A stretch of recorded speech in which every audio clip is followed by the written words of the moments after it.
Alright, so think about this for a second. How does a massive superpower, an empire literally swimming in wealth and covering a huge chunk of a continent, just fall apart? Well, that's the incredible story of the Mughal Empire, a huge topic for you guys in Pakistan Studies, and today we're going to break down exactly how it happened. I mean, we're talking about an empire that stretched all the way from Afghanistan to Bengal. It had almost unimaginable riches.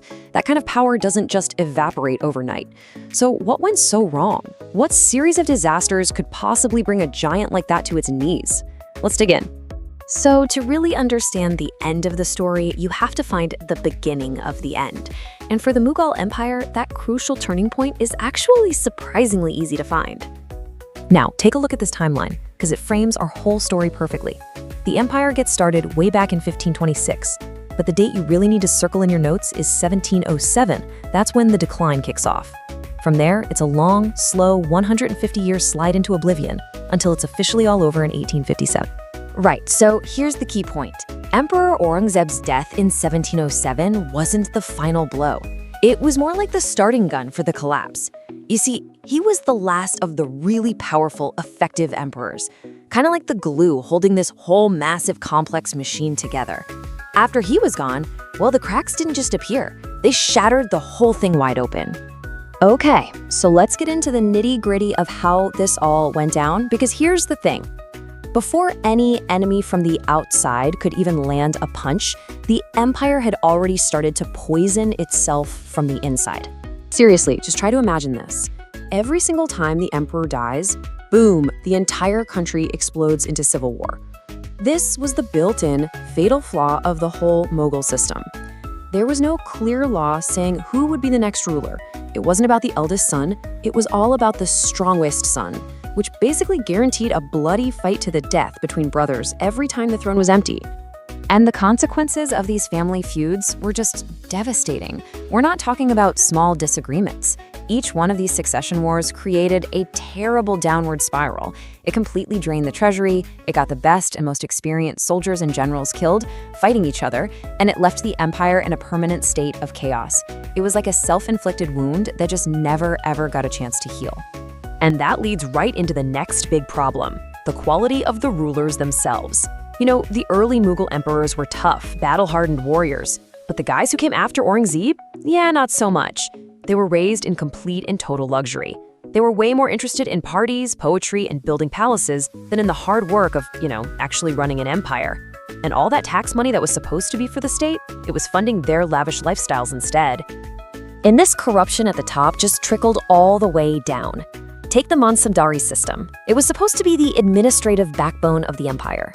A Mansabdar was basically a regional governor whose job was to collect taxes for the state and provide services to the people. But look at what actually happened. They collected the taxes all right and just kept the money for themselves. They provided zero services. This didn't just bankrupt the government, it made the people absolutely furious at their rulers. So, with a weak and corrupt government at the center, what do you think happened out in the provinces? Well, the whole thing started to fray at the edges. Powerful groups in different parts of the empire saw their chance to either break away or challenge the Mughals directly. Now, the most dangerous threat, by far, came from the Marathas. These guys were not just a band of rebels. They were a super effective military power.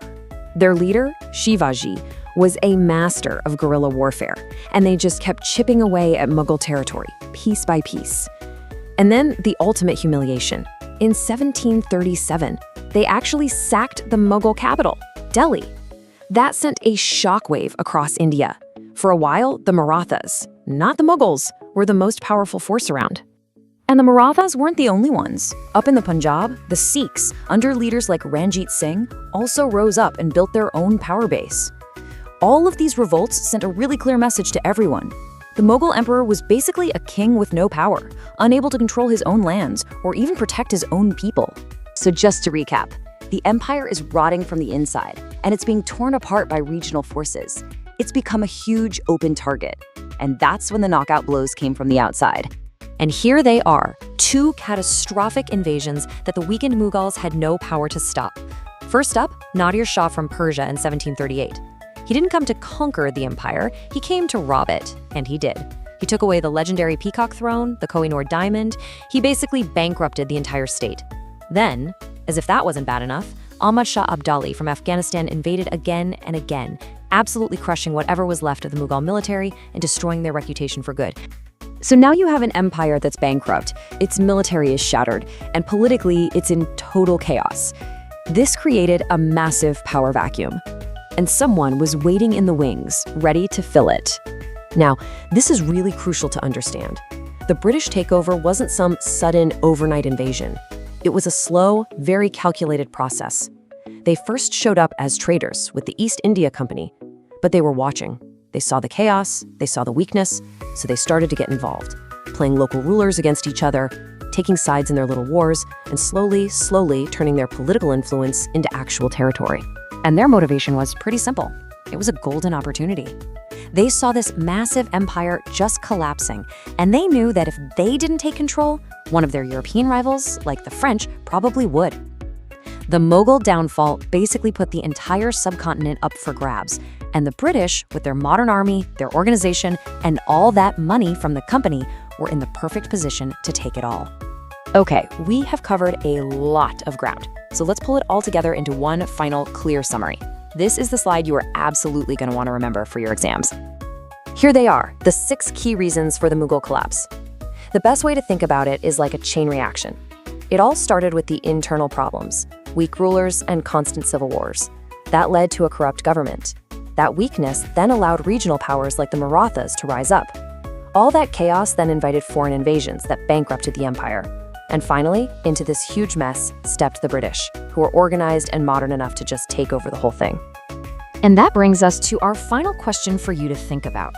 Out of all these reasons, which one do you think was the final nail in the coffin? Was the empire already doomed from the inside? Was its collapse just a matter of time?